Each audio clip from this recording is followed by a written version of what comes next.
Address Mr. Rountree's comment. Okay. Um,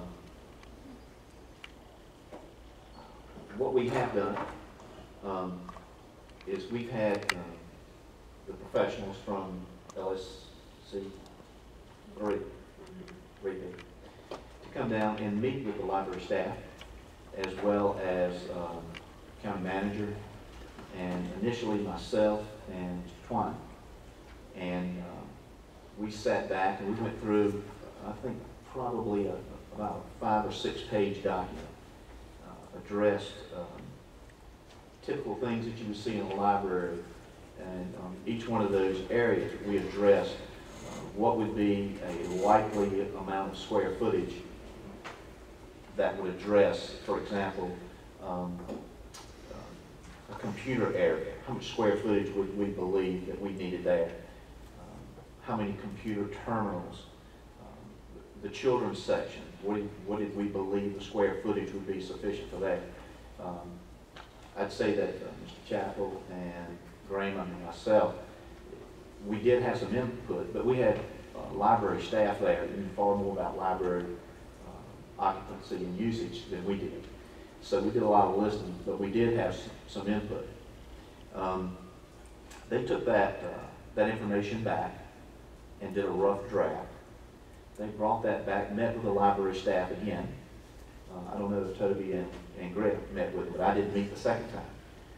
They've gone back and refined that thing after that second visit, so we have had some professional input in that. We gleaned some information from the engineers, the architects. They built quite a few libraries. It's one of their expertise, really. So they gave us a lot of information, and we're their customer.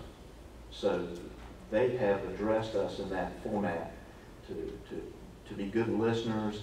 And when we've asked questions about the what ifs, how about if we change this, what would that entail? So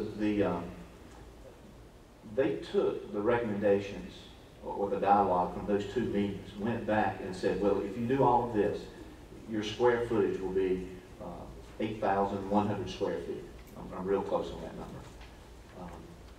So now what we're doing is we're going to get into a phase sometime in the near future where this thing is bidded out, and then we'll be able to look and say, that's too much money. We don't want to spend that much money. We don't want to spend 1.7. We don't want to even spend 1.6. We don't even want to spend 1.5. But after we get those bids in, we may see that, hey, we need to drop back to a 7,500 foot library and rebid those prices until we get down to something that we feel comfortable with, but at the same time, something that is worthy of our citizens of Gates County. I appreciate your comments, and I didn't want the public or yourself to get away without knowing that we had done some research. So thank you.